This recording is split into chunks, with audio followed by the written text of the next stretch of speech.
ஓம்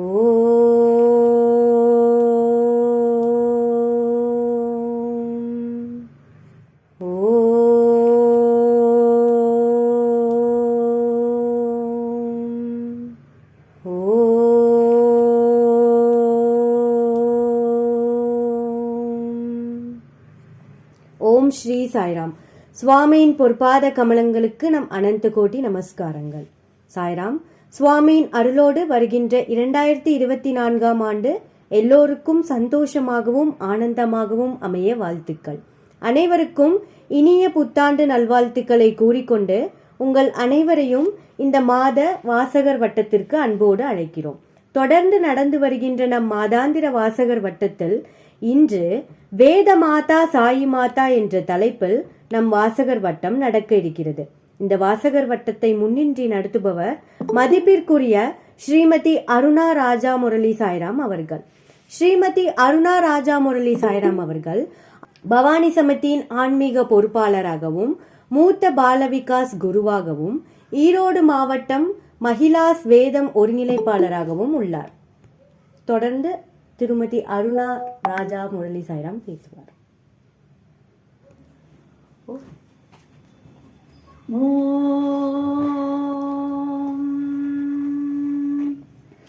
गणानान्त्वा गणपतिगुं हवामहे कविं कवीनामुपमश्रवस्तमम् ज्येष्ठराजं ब्रह्मणां ब्रह्मणस्पत आनशृण्वन्नोतिभिः सीदसादनम् प्रणो देवी सरस्वती वाजेभिर्वाजिनीवती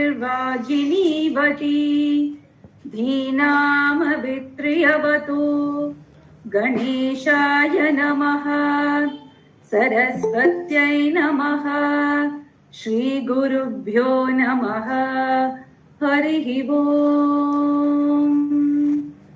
ॐ साईश्वराय विद्महे सत्यदेवाय धीमहि तन्नः सर्वः प्रचोदयात्. ॐ शान्ति शान्ति शान्तिः. ॐ सहना भवतु सहनौ भुनक्तु सह वीर्यं करवावहै तेजस्विनावधीतमस्तु मा विद्विषावहै. ॐ शान्ति शान्ति शान्तिः. ஓம் ஸ்ரீ சாய்ராம். பகவானின் பொற்பாத கமலங்களில் நம் அனைவர் சார்பிலும் அனந்த கோடி நமஸ்காரங்களை சமர்ப்பித்துக் கொள்கிறேன். அனைவருக்கும் சாய்ராம். இன்று எனக்கு பேச கொடுத்திருக்கிற தலைப்பு வேத மாதா சாயி மாதா. நம்ம இப்போ முதல்ல வேதம் அப்படிங்கிறது என்ன அப்படின்னு பார்த்துட்டு அப்புறம் சுவாமி எப்படி வேதத்தை சம்ரக்ஷணம் பண்ணார் அப்படிங்கறத நம்ம பார்க்கலாம். வேதம் என்பது அபௌருஷேயம் எனப்படுகிறது. அதாவது மனித முயற்சியினால் உருவாக்கப்படாதது என்று அர்த்தம். வேதம் மனிதனின் ஆற்றலுக்கு அப்பாற்பட்டது. வேதம் என்றால் வித் அப்படின்னு சொல்றோம், அதாவது அறிவு, நாலேஜ். நாலேஜ் என்பது எதை தெரிந்து கொண்டால் எல்லாவற்றையும் தெரிந்து கொள்ளலாமோ அதுதான் வேதம். யாரை பற்றி தெரிந்து கொண்டால் என்றால் அந்த பரமபுருஷனை தெரிந்து கொள்வது. பகவானை பற்றி தெரிந்து கொண்டு பகவானை அடைவது தானே நம் வாழ்க்கையின் குறிக்கோள். இதை தவிர நமக்கு நம்மளோட வாழ்க்கையில் வேறென்ன வேண்டும்? இதைத்தான் வேதம் சொல்கிறது.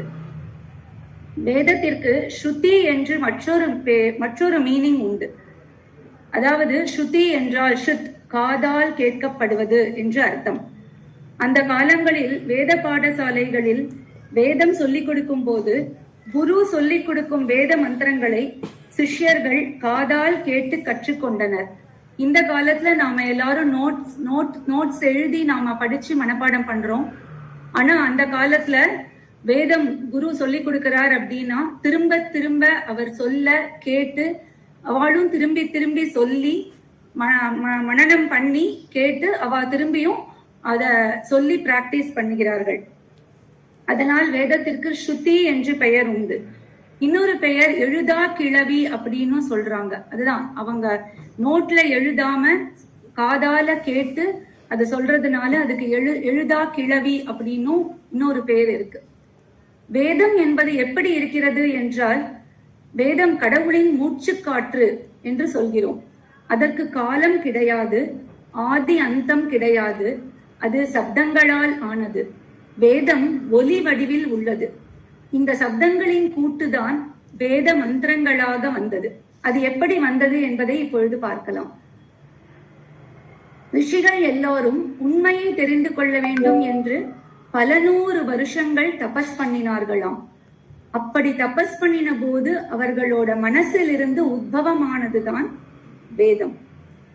இந்த வேதம் என்பது யாராவது உட்கார்ந்து இப்போ போயட்ரி எழுதுறதோ அந்த மாதிரி உட்கார்ந்து எழுதி கம்போஸ் பண்ணினது கிடையாது. ரிஷிகள் அவர்களின் மனதிற்குள் பிளாஷ் ஆனதை தொகுத்து வைத்தார்களே தவிர இந்த வேத மந்திரங்களை கிரியேட் செய்யவில்லை. அதனால் இந்த வேத மந்திரங்கள் மந்திர திரஷ்டா என்று சொல்கிறோம். மந்திர திரஷ்டா அப்படிங்கிறது rishis, those who saw or received the Veda mantras directly from God, அதாவது சுப்ரீம் கிரியேட்டர். இப்படி உத்பவமான வேத மந்திரங்கள் நிறைய இருந்தன. அத்தனை நிறைய இருக்கும்போது நம்மளால அவ்வளவு அத்தனையும் படிக்க முடியாது அப்படிங்கிறதுக்காக, அதை நமக்கு ஈஸியா கொடுக்கணும் அப்படிங்கிறதுக்காக வேதவியாசர் என்ன பண்ணார் அப்படின்னா, அந்த வேத மந்திரங்களை 4ஆக தொகுத்தார். அதுதான் ரிக்வேதம், யஜுர்வேதம், சாமவேதம், அதர்வண வேதம் எனப்படுவது. இந்த 4 வேதங்களுக்கும் அதிபதியாக வியாசர் 4 ரிஷிகளை நியமிக்கிறார். பைலர், ஜெயமினி, வைஷம்பாயனர், சுமந்து. இதுதான் வேதம் எனப்படுவது. இந்த வேதத்துக்கு சப்டிவிஷன்ஸ் என்னென்ன அப்படின்னு பார்த்தோம்னா, அதாவது உட்பிரிவு, அதனோட சம்ஹிதாஸ், பிராமணாஸ், ஆரண்யகாஸ் அண்ட் உபனிஷத். இதெல்லாம் எந்தெந்த காலகட்டத்துல படிக்கணும் அப்படின்னு பார்த்தோம்னா, சம்ஹிதா அப்படிங்கிறது பிரம்மச்சரியம் காலத்துல நாம அந்த சம்ஹிதாங்கிறது படிக்கணும். பிராமணாஸ் அப்படிங்கிறது அதுவும் ஒரு வேத மந்திரங்கள் அடங்கிய தொகுப்பு. அது பிராமணாஸ் அப்படிங்கிறது அது கிரகஸ்தாசிரமத்துல படிக்கிறோம். ஆரண்யகாஸ் அப்படிங்கிறது வானப்பிரஸ்தாசிரமத்துல படிக்கிறோம். உபனிஷத் அப்படிங்கிறது சந்நியாசாசிரமத்துல படிக்க வேண்டிய மந்திரங்கள்.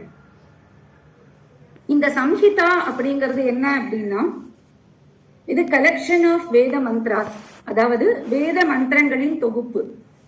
குருகுலத்துல போய் உட்கார்ந்து குரு மூலமா நம்ம மாணவர்கள் எல்லாம் படிக்கிற மந்திரங்கள் தான் சம்ஹிதா மந்திரங்கள் அப்படின்னு சொல்றது. அடுத்தது பிராமணாஸ் அப்படிங்கிறது கிரகஸ்தாசிரமத்துக்கு, பிரம்மச்சரியத்திலேருந்து கிரகஸ்தாசிரமத்துக்கு போன உடனே மந்திரங்களை, அந்த சம்ஹிதா பாடம், அந்த பிரம்மச்சரியத்துல படிச்ச மந்திரங்களை எவ்வாறு பிரயோகம் செய்வது என்பதுதான் அந்த பிராமணாஸ் அப்படிங்கிற இருக்கிற மந்திரங்கள். அதாவது அப்ளிகேஷன் ஆஃப் வேத மந்த்ராஸ். அதுல என்னெல்லாம் இருக்குன்னா, நான் எப்படி சடங்குகள்லாம் பண்ணணும், தான தர்மங்கள்லாம் எப்படி எல்லாம் பண்ணணும், சாஸ்திரிய சடங்குகள் எப்படி எல்லாம் செய்யணும் அப்படிங்கிறதுக்கு உண்டான மந்திரங்களால் ஆன தொகுப்பு தான் பிராமணாஸ் அப்படிங்கிறது. இந்த பிரம்மச்சரியத்திலேருந்து கிரகஸ்தாசிரமத்துக்கு நுழைஞ்ச உடனே ஒருவர் 5 விதமான ஹோமங்கள் ஒவ்வொரு வருடமும் செய்ய வேண்டும். அவை அக்னிஹோத்திரம், தர்ஷபூர்ணம், சாதுர்மாசியம், நிரூட பசுபந்தானம், ஜோதிஷ்டாமா. இந்த 5ஐயுமே ஒவ்வொரு மனிதரும், வேதம் கத்துக்கிற ஒவ்வொரு மனிதரும் கிரகஸ்தாசிரமத்துக்குள்ள வந்த உடனே ஒவ்வொரு வருஷமும் அது பண்ணணும். இந்த ஹோமங்கள் எல்லாம் எதுக்காக செய்ய வேண்டும் அப்படின்னு பார்த்தோம்னா, நம்மளோட குடும்பம், நம்மளோட சுத்தி இருக்கிறவர்கள் எல்லோரும் நன்றாக இருக்க வேண்டும், இந்த லோகம் முழுவதும் க்ஷேமமாக இருக்க வேண்டும் அப்படிங்கிறதுக்காக இந்த 5 ஹோமமும் அந்த கிரகஸ்தாசிரமத்துல இருந்து பண்ணிட்டோம்னா உலக க்ஷேமமாக இருக்கும் அப்படிங்கிறதுக்காக இத கட்டாயம் செய்யணும் அப்படின்னு சொல்லி அந்த பிராமணாஸ் அதுல சொல்லியிருக்காங்க. இதற்கு உண்டான மந்திரங்கள் எவ்வாறு செய்ய வேண்டும், எந்த டைம்ல செய்ய வேண்டும், இதெல்லாம் தான் அந்த பிராமணாஸ் அதுல இருக்கு. அடுத்தது ஆரண்யகாஸ். ஆரண்யகாஸ்ங்கிறது ஒருவன் கிரகஸ்தாசிரமத்தை முடிச்சுட்டு அதுல தன்னோட எல்லா கடமைகளையும் முடிச்சுட்டு குழந்தைங்களுக்கு எல்லாம் கல்யாணம் பண்ணி அவங்களுக்கு இந்த கிரகஸ்தாசிரமத்துல என்னென்னலாம் பண்ணணும் அப்படின்னு சொல்லி கொடுத்துட்டு ஒரு அந்த குடும்ப தலைவர் வந்து வானப்பிரஸ்தம் அப்படிங்கிற அந்த நிலைக்கு போன உடனே ஒருவன் கிரகஸ்தாசிரமம் முடித்த பின் எளிமையான வாழ்க்கையை நடத்த காட்டிற்கு சென்றவுடன் ஜெபிக்க வேண்டிய மந்திரங்கள், அதாவது வானப்பிரஸ்தாசிரமத்தில் ஜெபிக்க வேண்டிய மந்திரங்கள் இந்த ஆரண்யகாஸ் அதுல இருக்கு. இந்த மந்திரங்கள் என்ன சொல்லுகிறதுனா வில் பவர் எப்படி நம்ம டெவலப் பண்ணிக்கலாம் அப்படிங்கிற மந்திரங்கள் இந்த ஆரண்யகாஸ்ல இருக்கு. அடுத்தது உபனிஷத். உபனிஷத் என்றால் அருகாமையில் இருப்பது என்று அர்த்தம். எதற்கு அருகாமையில் என்றால் ஆத்மாவிற்கு அருகாமையில். இந்த ஆத்மாங்கிறது எல்லா இடத்துலயும் பரவி இருக்கு, நமக்குள்ளேயும் இருக்கு. அதனால உள்நோக்கி பயணம் செய்து நாம் அந்த ஆத்மாவை உணர வேண்டும் அப்படின்னு சொல்கிறார். உபனிஷத்துகள் வந்து வேதாந்தா, அதாவது வேதம் கூட்டல் அந்தம், வேதங்களின் கடைசி பாகம் என்றும் கூறலாம். உபனிஷத்துகள் மொத்தம் 108 உபனிஷத்துகள் இருக்கின்றன. அதுல மேஜராக 10 உபனிஷத்துகள் சொல்லி இருக்கிறார்கள். அதாவது ஒரு சிலது கேன உபனிஷத், கட்டோபனிஷத், முண்டக உபனிஷத், மாண்டூக உபனிஷத், பிருகதாரண்ய உபனிஷத், இந்த மாதிரி 10 உபனிஷத்துகள் இருக்கின்றன. ஒவ்வொரு உபனிஷத்தும் ஒவ்வொரு தேவதையை பற்றி சொல்லி இருக்கிறார்கள்.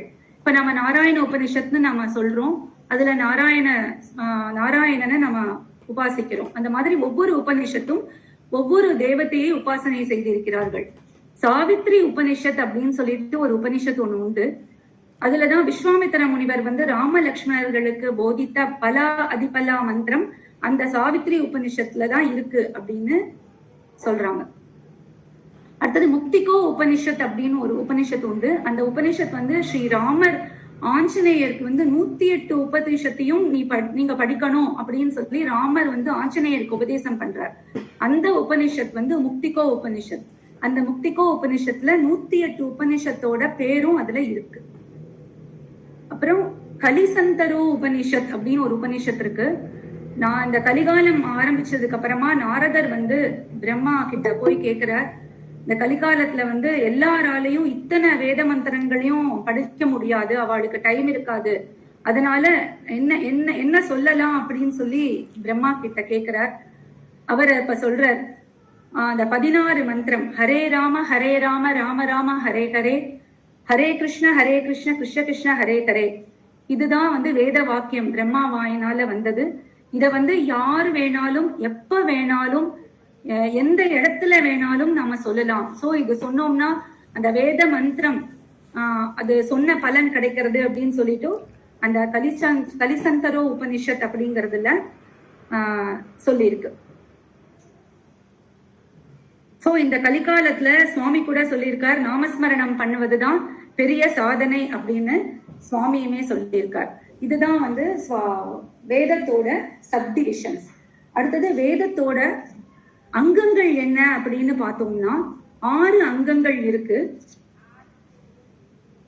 சிக்ஷா, கல்பா, வியாக்கரணா, நிருக்தா, சந்தஸ், ஜோதிஷா.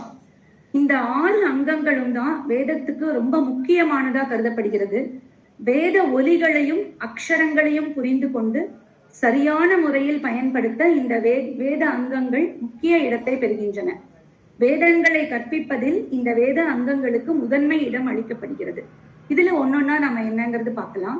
சிக்ஷா அப்படிங்கிறது, சிக்ஷா அப்படின்னாலே கத்துக்கிறது. சோ அந்த வேத மந்திரத்தை நம்ம எப்படி கத்துக்கணும், எப்படி உச்சரிக்கணும், வேதத்தை அந்த அக்ஷரம் என்ன, அதனோட ஸ்வரம் என்ன அப்படின்னு அந்த சிக்ஷா அப்படிங்கிறதுல இருக்கு. அடுத்தது வந்து வியாக்கரணம். வியாக்கரணம்ங்கிறது வந்து கிராமர். வேத மந்திரங்கள் 2 வேர்ட்ஸ் சேர்த்தினா என்ன ஒரு சந்தியில அமையிறது, அதனோட பொருள் என்ன, அதனோட மாத்திரைகள் என்ன அப்படிங்கறதெல்லாம் வியாக்கரணம், கிராமர், இலக்கணம் அதுல இருக்கு. அடுத்தது வந்து சந்தஸ். சந்தஸ்ல செய்யுள் இலக்கணம். ஒரு வரியில வந்து இத்தனை எழுத்துக்கள் தான் இருக்கலாம் அப்படின்னு சொல்லி ஒரு ரூல் இருக்கு. இப்ப நம்மளோட செய்யுள்லாம் பார்த்தோம்னா கூட திருக்குறள்ல முதல் லைன்ல 4 வேர்ட்ஸ் இருக்கும், 2வது லைன்ல 3 வேர்ட்ஸ் இருக்கும். மத்த இந்த புறநானூறு, அகநானூறு அதெல்லாம் பார்த்தா 4 வேர்ட்ஸ் இருக்கும் 3 லைன்ல, அப்புறம் கடைசி லைன்ல 3 வேர்ட்ஸ் இருக்கும். அந்த மாதிரி வேத மந்திரங்களும் இந்த அளவு லெட்டர்ஸ் தான் இருக்கலாம், இந்த அளவு வேர்ட்ஸ் தான் இருக்கலாம் அப்படின்னு சொல்றதுதான் வந்து சந்தஸ். அடுத்தது நிருக்தா. நிருக்தாங்கிறது சொல் இலக்கணம், அது எட்டிமாலஜி. ஒவ்வொரு சொல்லும் இந்த மாதிரி தான் இருக்கணும் அப்படின்னு சொல்றதுதான் வந்து நிருக்தா. அடுத்தது ஜோதிஷம். ஜோதிஷம் அப்படிங்கிறது வானசாஸ்திரம்,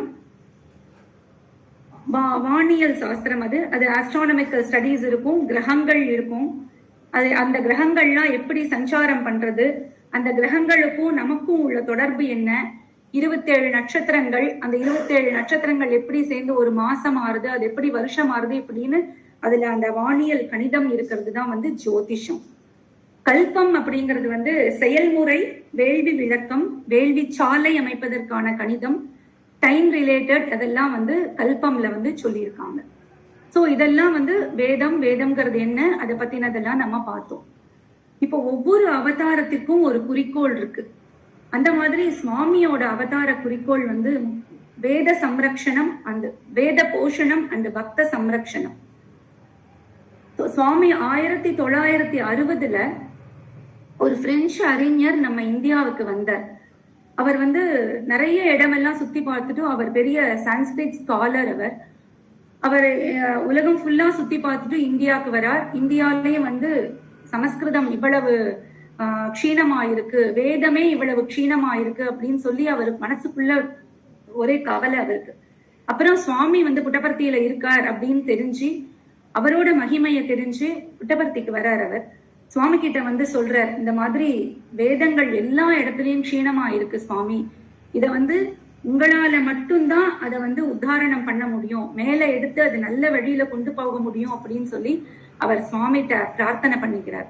சுவாமி அப்ப சொல்றார், நான் அவதாரம் பண்ண நோக்கமே அந்த வேதத்தை உத்தாரணம் செய்வதற்காகத்தான்.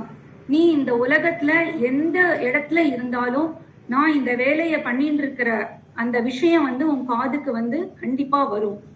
அந்த வேதத்தை உத்தரணம் பண்ணுவதுதான் என்னோட நோக்கம் அப்படின்னு சொல்லி அவர்கிட்ட சொல்லி அனுப்புறார். சுவாமி காருண்யானந்தா அப்படிங்கிறவர் சுவாமி கிட்ட ரொம்ப வருஷமா இருந்தார். இதுக்கு அவருக்கு வந்து வேதத்தில் மீது மிகுந்த ஈடுபாடு உண்டு. அவர் தன் வாழ்நாள்ல சம்பாதிச்சதுல ஒரு பகுதியை வந்து இந்த வேதத்துக்காக சேர்த்து வச்சிருந்தார். காசி, கயா எல்லா இடத்துக்கும் போய் அங்க இருக்கிற வாழ்க்கை எல்லாம் இந்த பணத்தை வச்சுக்கோங்கோ, அதுக்காக யூஸ் பண்ணுங்கோ அப்படின்னு சொல்றார். மதன் மோகன் மாளவியா, பாலகங்காதர திலகர், இந்த மாதிரி நிறைய பேர்கிட்ட அவர் வந்து இந்த பணத்தை வேதத்துக்காக யூஸ் பண்ணணும் அப்படின்னு சொல்லி கொடுக்கிறார். ஆனா யாரும் வாங்கிக்கல. வாங்கிக்கிறேன் வச்சுக்கோங்கிற, ஆனா யாரும் கூப்பிடவும் இல்லை. அந்த பணத்தை யாரும் வாங்கிக்கவும் இல்லை.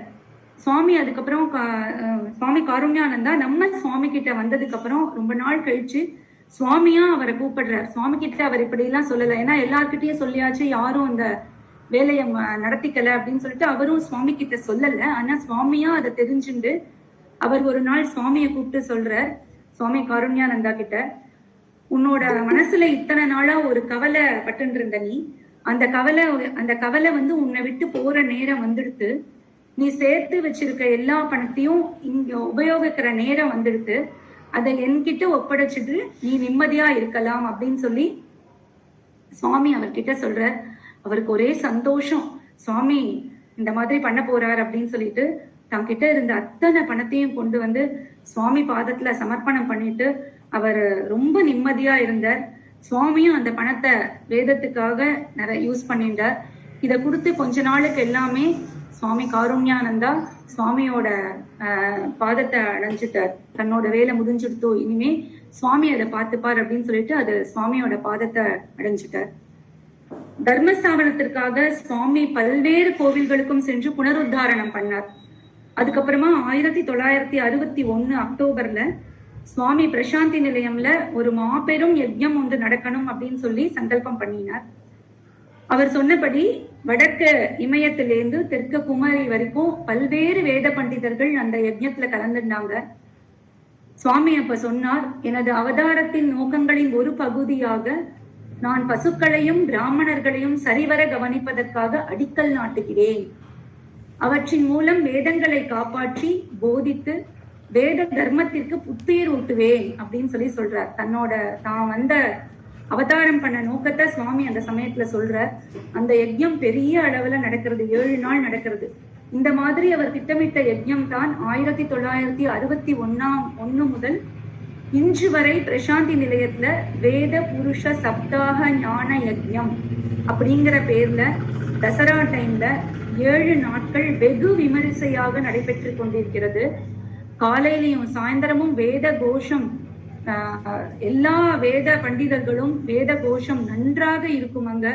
அங்க போய் நம்ம அத பாக்குறவா எல்லாருமே பூர்வ ஜென்மம் புண்ணியம் பண்ணிருக்கணும். அவ்வளவு பலன் அங்க நம்ம போய் அந்த யஜ்யத்துல நம்ம கலந்துட்டோம்னா. 7ஆம் நாள் பூர்ணாகுதி அன்னைக்கு சுவாமி தன்னோட அருளுரையில தான் இந்த யஜ்யத்தை நடத்துபவர் இல்லை, அந்த யஜ்யத்தை ஸ்வீகரிப்பவர் என்று கூறி அங்கு கூடியிருக்கும் அனைவருக்கும் வேத புருஷனாக சத்யநாராயணராக காட்சியளித்தார்.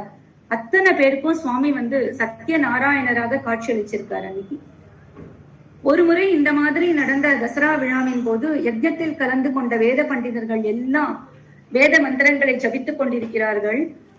அப்போ ஒரு சிலருக்கு இன்னும் சுவாமி மேல அன்பும் பக்தியும் வரல. அப்போ எல்லா பண்டிதர்களும் வேத மந்திரம் சொல்லும் போது யாரு எப்படி சொல்றா அப்படிங்கறதுலாம் தெரியாது. எல்லாரும் 100 பேர் 200 பேர் சேர்ந்து சொல்லும் போது யாராவது தப்பு பண்றாங்களா அப்படிங்கறதுலாம் யாருக்கும் தெரியாது. அப்படி இருக்கும்போது ஒரு புனித மந்திரத்தை ஒரு பண்டிதர் தவறாக உச்சரித்து விட்டார். தன்னோட தவறை திருத்திக் கொள்ளாமல் அவர் தொடர்ந்து சொல்கிறார். நம்ம இப்ப பார்த்தோம் இல்லையா, அந்த சந்தஸ், அந்த அக்ஷரம், அந்த வேர்டு அது எவ்வளவு தூரம் கரெக்டா சொல்லணும், அதெல்லாம் கரெக்டா சொல்லல, தப்பா சொல்லிட்டார் அப்படிங்கிறார். அந்த திருத்தி கொள்ளாம கண்டினியூஸா அவர் பாட்டுக்கு சொல்லிட்டு இருக்காரு. இந்த கூட்டத்துல யாரு நம்மள பார்க்க போறா அப்படின்னு சொல்லி. ஆனா நம் பகவான் அந்தர்யாமி இல்லையா, அவரை கவனிச்சுட்டார் சுவாமி. திரும்பி அவரை பாக்குறார்.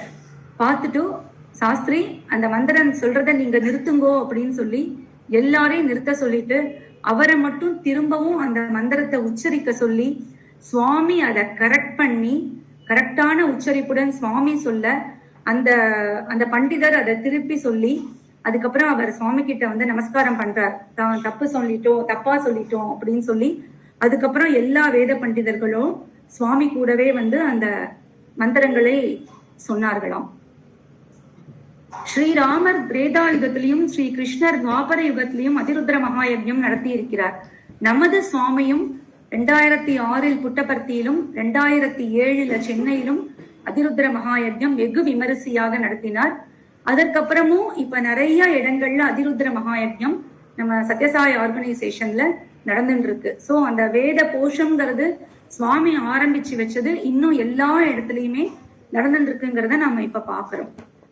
வேத சம்ரக்ஷணத்தின் அடுத்தபடியாக சுவாமி தனது பக்தர்களுக்கும் வேதம் கற்றுக் கொடுக்க வேண்டும் என்று தீர்மானித்து அவர்களுக்கு பிரம்மஸ்ரீ காமாவதானி அவர்களை வேதம் சொல்லிக் கொடுக்குமாறு ஏற்பாடு செய்தார். இவர் பிரம்மஸ்ரீ காமாவதானி வேதத்தில் பாண்டித்யம் பெற்றவர். தம் வாழ்நாள் முழுவதும் சுவாமிக்காகவே அர்ப்பணித்து வாழ்ந்தவர். சுவாமி இந்த வேதம் கற்பிக்க சிறப்பு வகுப்புகளை நடத்த ஏற்பாடு செய்தார். அப்படி வேதம் கற்றுக்கொண்டவர்களில் நம்ம எல்லாருக்கும் தெரியும் ஸ்ரீ வேதநாராயணன் சாய்ராமும் ஒருவர். சுவாமியே அந்த கிளாஸுக்கு உட்கார்ந்து கொண்டு ஒவ்வொருவருக்கும் வேதம் எப்படி சொல்கிறார்கள் என்பதை கவனிப்பார். அதனால் அந்த பக்தர்களுக்கு சுவாமியின் ஸ்பெஷல் தரிசனமும் எக்ஸ்ட்ராவாக கிடைக்க பெற்றது. சுவாமி ஒவ்வொருவரையும் தனித்தனியாக சொல்ல சொல்லி கேட்பார். ஒவ்வொருவருக்கும் வேத மந்திரங்களின் உச்சரிப்பையும் ஏற்ற இறக்கங்களையும் தானே கரெக்ஷன் செய்வார். ஒரு சமயம் இப்படி தனித்தனியாக கேட்கும் பொழுது ஒரு மாணவர் தான் தனியாக சொல்ல தனக்கு தைரியம் இல்லை என்றும் எல்லோருடனும் சேர்ந்து சொல்கிறேன் என்றும் சொன்னாராம். ஆனால் சுவாமி அதற்கு ஒத்துக்கொள்ளவில்லை. ஒவ்வொருவரும் தான் கற்றுக்கொண்ட வேத மந்திரங்களை எந்த விதமான அக்ஷர பிழைகளும் இல்லாமல் சரியான சந்தசுடன் ஒப்புவிக்க வேண்டும் என்று கட்டளையிட்டாராம். You should chant with 100% confident என்று சொல்லி அத்துணை மாணவர்களையும் தனித்தனியாக சொல்ல வைத்து அவர்கள் எல்லோரும் கரெக்டாக சொன்னதுக்கு அப்புறம் தான் சுவாமி அவர்களை விட்டாராம். இப்படி சுவாமி நிறைய டிவோட்டிஸ்க்கு வேதம் கற்றுக் கொடுத்தார். அடுத்து நமது சுவாமி முதலில் மாணவிகளுக்கு ஸ்கூல் கரிக்குலமுடன் வேதமும் கற்றுக்கொள்ள வேண்டும் என்று அறிமுகப்படுத்தினார். இதற்கு ஸ்ரீ வேதநாராயணன் சாய்ராம் அவர்களை அனைத்து மாணவர்களுக்கும் வேதம் கற்றுக் கொடுக்க சொன்னார். எல்லா மாணவர்களும் அவரிடம் நன்றாக முறையாக வேதம் கற்றுக்கொண்டனர். அடுத்து வரும் கணேச சதுர்த்தி அன்று அந்த மாணவர்களுக்கு பகவானின் முன்னால் வேதம் சொல்வதற்கான ஒரு நல்ல ஆப்பர்ச்சுனிட்டி கிடைச்சது. அத்துணை மாணவர்களும் அருமையாக வேதம் சொன்னார்கள். வேதநாராயணன் சாய்ராம் சொல்கிறார், சுவாமி மிகவும் சந்தோஷப்பட்டாராம். அவரிடம் வந்து சுவாமி சொன்னாராம், ரொம்ப சந்தோஷம். சுவாமி சொல்வார் இல்லையா, சால சந்தோஷம் அப்படின்னு.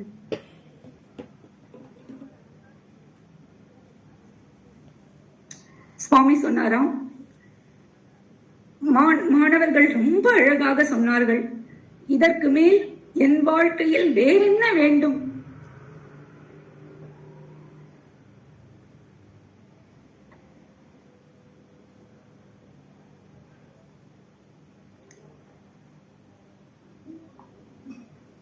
அப்படின்னு சுவாமி சொல்லியிருக்காரு. அப்படின்னா அந்த வேதத்துக்கு சுவாமி எவ்வளவு இம்பார்ட்டன்ஸ் கொடுக்கிறாரு. நம்ம எல்லாரும் எப்படி வேதம் சொல்லணும்னு சுவாமி எதிர்பார்க்கிறாங்கிறத நம்ம தெரிஞ்சுக்கிறோம். சுவாமி அத்தனை கஷ்டப்பட்டு முதல்ல வேத பண்டிதர்கள் எல்லாம் அவளையெல்லாம் போஷித்தார். அதுக்கப்புறம் பெரியவர்களுக்கு எல்லாம் சொல்லி கொடுத்தார். அப்புறமா தன்னோட மாணவ மாணவிகளுக்கு சொல்லி கொடுத்திருக்கார்.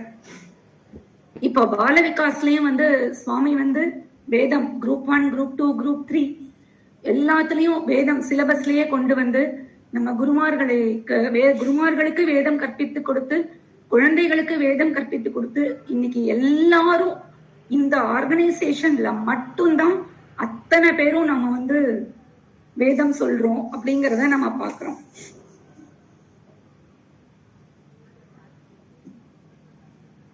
அவ்வளவுதான். சுவாமி வந்து இந்த பூமிக்கு வந்த காரியம் நிறைவேறியது. வேத பண்டிதர்களை போஷித்தார். எல்லா டிவோட்டிஸ்க்கும் வேதம் கற்றுக் கொடுத்தார். எல்லா மாணவ மாணவிகளுக்கும் கற்றுக் கொடுத்தார். சிறியவர்கள் முதல் பெரியவர்கள் வரை, ஆண்கள் பெண்கள் அனைவரும் எந்த விதமான ஜாதி மத இன வேறுபாடு இல்லாமல் அனைவரையும் வேதம் சொல்ல சொல்லி நம்மை ஒரு உயர்ந்த நிலைக்கு கொண்டு வந்து நிறுத்தி இருக்கிறார். எந்த ஆர்கனைசேஷன்லயுமே லேடிஸ வந்து வேதம் சொல்றதுக்கு அலோவ் பண்றது இல்ல. ஆனா சுவாமி வந்து பெண்களும் வேதம் சொல்லலாம் அப்படின்னு சொல்லி சுவாமி தான் முதல்ல நம்மள எல்லாரையுமே வேதம் சொல்ல வச்சிருக்கார். நம்ம குல்லன் ஹால்லயும் பாக்குறோம், எல்லா வேத சமிதி சாய் சென்டர்ஸ்லயும் பாக்குறோம், பெண்கள் எல்லாம் எவ்வளவு அழகாக வேதம் சொல்கிறார்கள் என்று. சோ வேத மாதா சாய் மாதா. இந்த பாரத பூமி மட்டும் இல்லாமல் இந்த உலகம் முழுக்க இருக்கும் அனைத்து சாய் சென்டர்களிலும் வேதகானம் ஒலித்துக் கொண்டுதான் இருக்கிறது. இதுதான் சுவாமியின் சங்கல்பம், சத்திய சங்கல்பம், வேத போஷணம். ஒரு சமயம் பிரசாந்தி நிலையத்தில் நடைபெற்ற ஒரு விழாவிற்கு அனந்தபூர் கலெக்டர் வந்து கலந்து கொண்டார். அப்போது சுவாமி தன் மாணவர்கள் அனைவரையும் வேதம் சொல்ல சொன்னார். அவர்கள் கூறுவதை கேட்டு அதிசயித்த கலெக்டர் ரொம்ப மிக்க மகிழ்ச்சி அடைந்தார். அப்போ சுவாமி அவர்கிட்ட சொல்ற, இவர்கள் வந்து வேதம் சாண்டர்ஸ் மட்டும் கிடையாது, இவாலாம் என்னோட காலேஜ்ல படிக்கிற மாணவர்கள். இந்த வேதத்து கூட அவங்க வந்து ரெகுலர் எஜுகேஷனும் அவங்க படிப்பையும் கத்துக்கிறாங்க, நம்ம இந்திய கலாச்சாரத்தையும் கத்துக்கிறாங்க அப்படின்னு சுவாமி ரொம்ப பெருமையா சொல்லியிருந்தாராம்.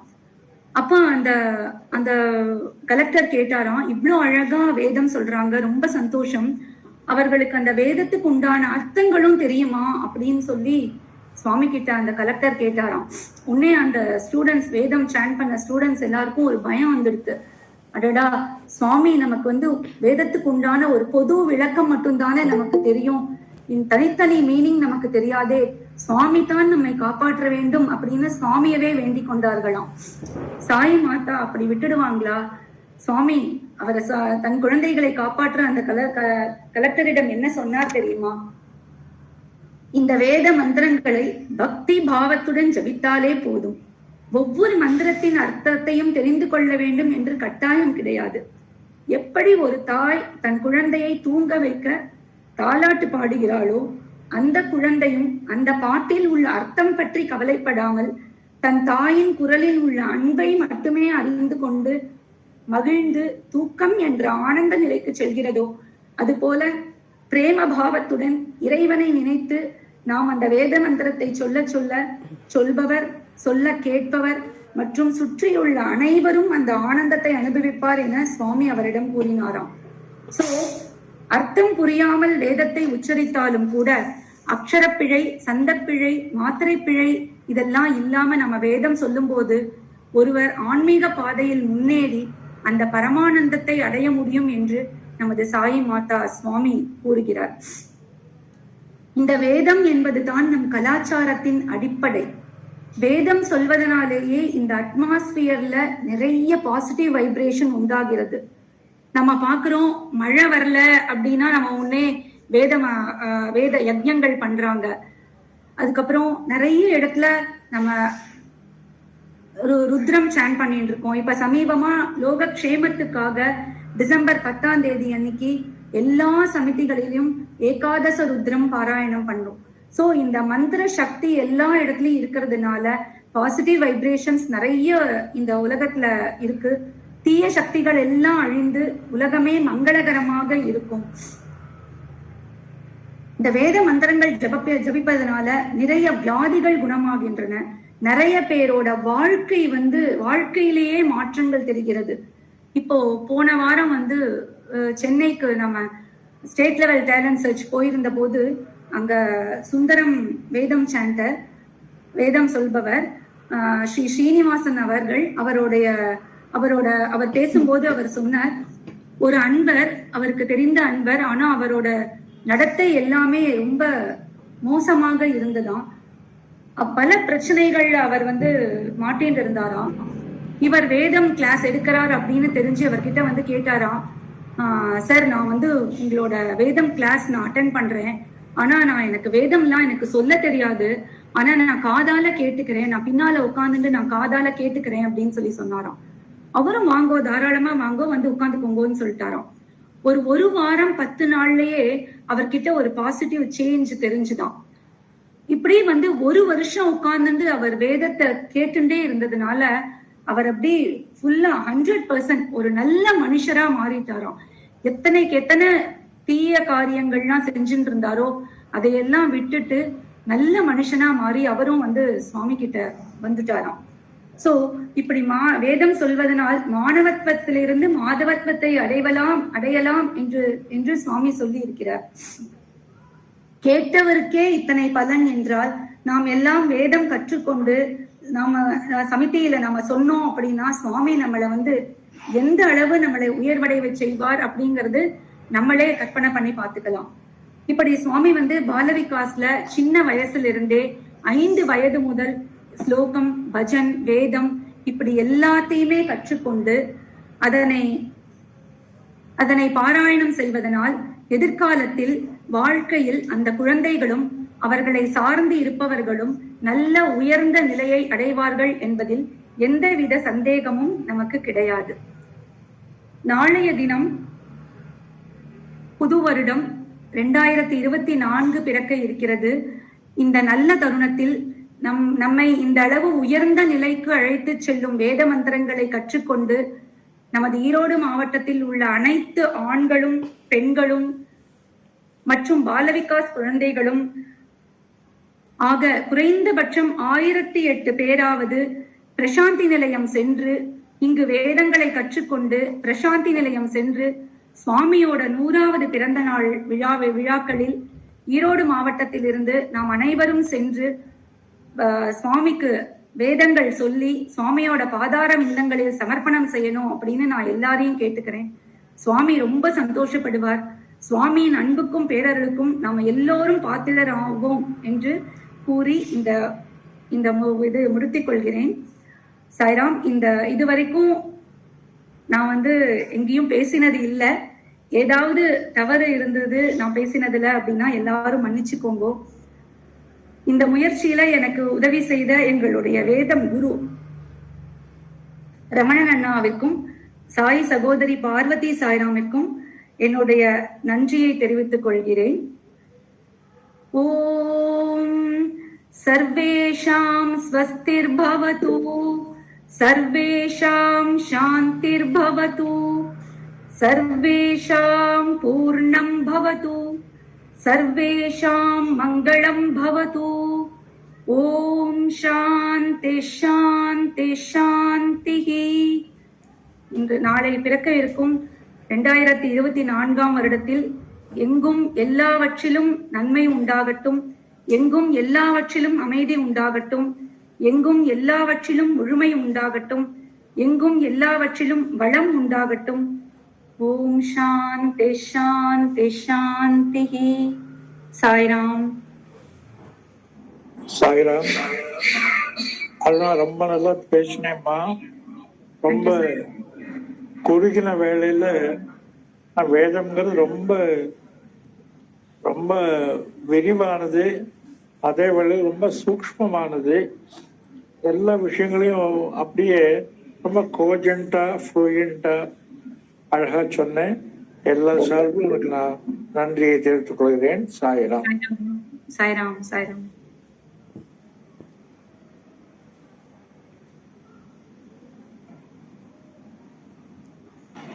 சாய்ராம், ரொம்ப கிளியரா இருந்ததுமா.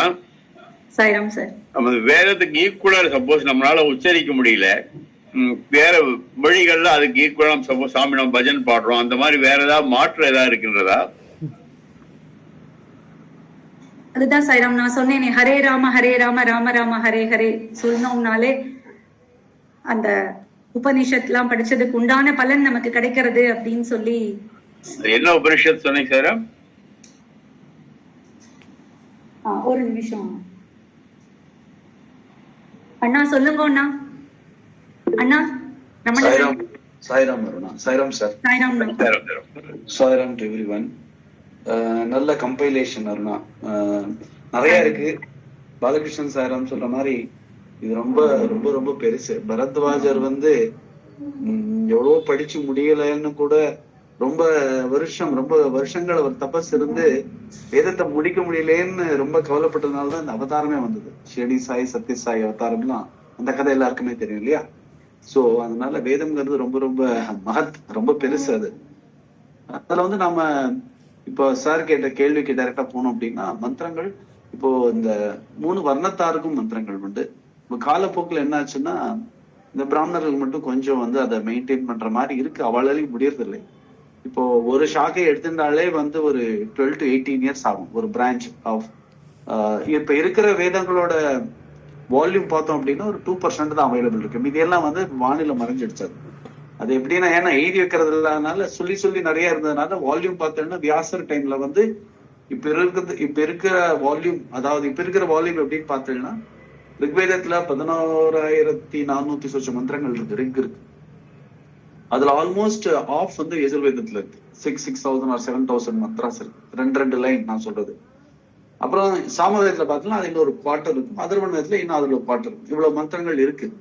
இதே 2% தான் சொல்றான். 2% தான் சொல்றான். அப்படின்னா வேதம் எவ்வளவு பெருசுன்னு பாத்துக்கோங்க.